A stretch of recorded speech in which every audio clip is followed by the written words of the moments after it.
Jeshi la Polisi makao makuu lilitoa mpango wa kuhakikisha kwamba elimu inafikishwa kwa wananchi wote, elimu ya kuzuia uhalifu katika mitaa, katika kata, katika vijiji, katika tarafa. Leo tumewaita wakaguzi wa kata katika wilaya mbili tu. Hawa ni wawakilishi wa Jeshi la Polisi katika kata zote. Ninawaomba sana muwatumie katika kufanikisha mambo mbalimbali yanayohusu mikakati tuliyojiwekea ya kuzuia uhalifu katika mitaa yetu, katika kata zetu, katika tarafa zetu. Hao ndio kazi yao kubwa. Wajibu wa kuzuia uhalifu sio wa Jeshi la Polisi peke yake. Wajibu wa kuzuia uhalifu katika jamii ni wajibu wa Jeshi la Polisi, ni wajibu wetu sote tuliokuwa katika eneo hili, ni wajibu wa watu wengine wote wa mkoa wa Mwanza ambao wamebaki kule, kwa sababu wahalifu wanatoka miongoni mwetu, kwa sababu wanaoshuhudia uhalifu wanatoka miongoni mwetu, kwa sababu wenye wajibu wa kuzuia uhalifu wapo miongoni mwetu, kwa sababu madhara yatokanayo na uhalifu yanatokea kwenye jamii zetu, kwa sababu madhara ya vitendo vya vurugu, uvunjifu wa amani vinatokea katika jamii yetu. Kwa hiyo sisi kwa pamoja tunao wajibu wa kuhakikisha kwamba maeneo yetu yanakuwa salama. Bado yako matukio ya mauaji yanayotokana na migogoro, yanayotokana na wivu wa kimapenzi, yanayotokana pia na mambo ya imani potofu za kishirikina. Lakini yako matukio ya ajali ambazo zinasababishwa pia na wananchi kutokuheshimu sheria, kanuni na taratibu za usalama barabarani. Sasa hayo yote hatuwezi kuendelea kuyafumbia macho tukaendelea kuyaacha yatokee. Lakini katika mitaa pia yako matukio yanayoashiria vitendo vya uvunjifu wa amani, vitendo vya vurugu. Wote sisi kama wadau tunatakiwa kuhakikisha kwamba tunavikataa kwa nguvu zote. Wenye viti wa serikali za mitaa na watendaji, ninyi, serikali inaanzia huko kwenye mitaa, serikali inaanzia huko kwenye vijiji. Waliwachagua, mkapigiwa kura, mkafurahi, mkapewa madaraka. Ndugu zangu, madaraka mliopata kupitia zile chaguzi zilizofanyika, yale madaraka ni mzigo. Yale madaraka mliopata ni kazi, na kazi ya kwanza kabisa ni kuhakikisha kwamba wananchi katika mtaa wako, katika kijiji chako wanakuwa salama. Nasema hivyo, tunawakumbusha pia umuhimu kwenu wa kuhakikisha kwamba mnawajua wageni wanaoingia katika mitaa, katika vijiji vyenu, katika vitongoji. Nawakumbusha kuhakikisha kwamba mnawatambua wananchi wenu na kuchukua hatua za haraka kwa wale ambao mnawabaini ni wahalifu katika mitaa, ni wahalifu katika vitongoji. Lakini kwa wale ambao mnawabaini pia sio Watanzania, watolee taarifa kwa mamlaka zinazohusika. Jeshi la Polisi tupo, idara ya uhamiaji wapo, toeni taarifa ili waweze kuchukuliwa hatua. Kuna mambo ya kuuza viwanja, tunapokea kesi nyingi sana. Migogoro kati ya mtu na mtu imetokea kwenye mitaa, ambayo ukiitizama hii migogoro imeanza tu na ile mihuri na zile sahihi mlizoweka wakati kiwanja kinauzwa kutoka kwa A kwenda kwa B. Tuwe waangalifu sana, tufuate taratibu zilizowekwa, tusijiingize katika mambo ambayo yanasababisha watu wagombane, yanasababisha watu wafanyiane matukio ya kihalifu kwa sababu ya migogoro hiyo ya ardhi ambayo tunakuwa tumeitengeneza sisi. Tunalo kundi la waganga wa tiba asili.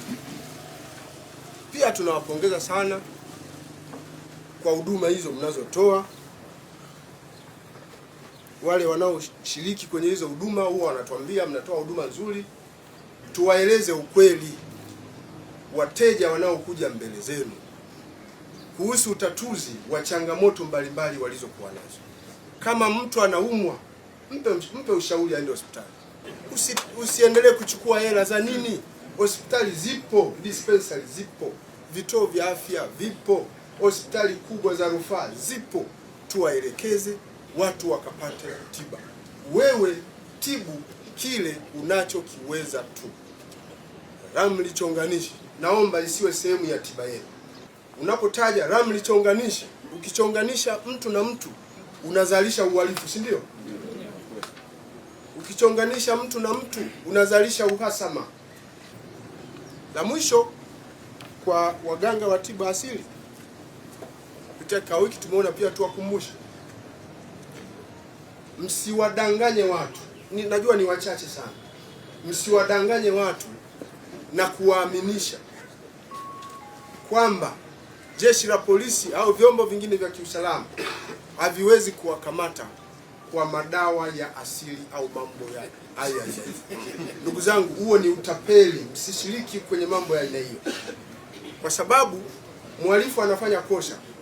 Ukamataji wa mhalifu tunakwenda kwa mbinu za kisayansi, atashikwa tu. Ukifanya uhalifu katika mkoa wa Mwanza utashikwa tu, hata uishi kwa waganga wa tiba asili wasio waadilifu, hata uhamie huko, hata uwape kitu gani, sisi tutakushika tu, kwa sababu ukamataji wa wahalifu ni kazi ambayo sisi jeshi la polisi tumesomea. Inafanyika kwa weledi, inafanyika kwa kufuata sheria, lakini ukamataji wa wahalifu ni professional. Wewe sio professional yako kuwaficha. Sisi lazima tufanikiwe. Ndio maana katika mkoa wa Mwanza utatenda uhalifu halafu ukasalimika. Hata tusipokushika leo, itapita wiki, tutafanya nini? Tutakushika. Utapita mwezi, utafanya nini? Utakamatwa tu. Sasa tunaomba sana muwasaidie hao wateja wenu, tusiwaaminishe na mambo kama hayo. Dionis Msenga Kamla ni katibu wa SMAUJATA kata ya Mcherere. Nimepata fursa hii ya kuzungumza nawe uso kwa uso. Ni mara yangu ya kwanza, sijawahi tangu nizaliwe. Mheshimiwa, haya yalikuwa ni maua ya kwako kutoka mtaa wa Luchelele Ziwani kuja kwako. Kero ya kwangu ya kwanza naomba upokee. Luchelele Ziwani au kata ya Luchelele ni kata ambayo imebarikiwa kuwa na bandari au kuwa na kivuko cha MV Temesa. Kinatoa huduma kutoka Luchelele kwenda Irunda. Kile kivuko mpaka sasa kinajiendesha kwa kusuasua. Kuna siku kinaenda, kuna siku hakiendi. Wananchi tunashindwa kupata yale matunda kwa wakati, kwa sababu kivuko kile kimekuwa kikihujumiwa au kikiibiwa mafuta. Tunaomba jeshi la polisi litusaidie, kwa sababu kivuko kile kikiacha kutoa huduma pale, sisi wananchi na jamii kwa ujumla tutapata adha ya usafiri. Naomba kuwasilisha hoja yangu ya kwanza. Hoja yangu ya pili, na ni tamanio langu, kipindi unakuja pale Royal Sunset Beach, sisi kama kamanda au polisi jamii hatukuchukua chochote au mawaidha yote kutoka kwako au kauli ya kutujenga sisi polisi jamii tulioweza kukamata bidhaa haramu kutoka nchini Uganda, na wewe mwenyewe ukaweza kutia mguu wako kwa mara ya kwanza kata ya Luchelele. Naomba kupitia kikao hiki utoe neno la faraja kuniwasilishia mimi, na mimi nikawe ngazi ya kuwawasilisha wananchi wa mtaa Luchelele Ziwani. Naomba kuwasilisha kero ya wanakata ya kata Luchelele. Kero kubwa ni ukosefu wa kituo cha polisi. Eneo lipo, kituo cha polisi kilishaanza kujengwa muda mrefu, na tunaomba kama itawezekana kikao hiki kikawe ni chachu na mwanga ya wanakata ya Luchelele. Kituo kile endapo kikasikia kauli yako ni lini kitakamilika, wananchi wa kata ya Luchelele watajisikia faraja na wataona kwamba hawajakosea serikali kukuweka wewe kuwa mlezi wa mkoa wa Mwanza kwa ujumla. Naitwa Malaika Omari Nasoro, ni mwenyekiti wa serikali ya mtaa Shigunga, kata ya Mandu. Mimi ninayo machache ambayo nataka niwasilishe kwako.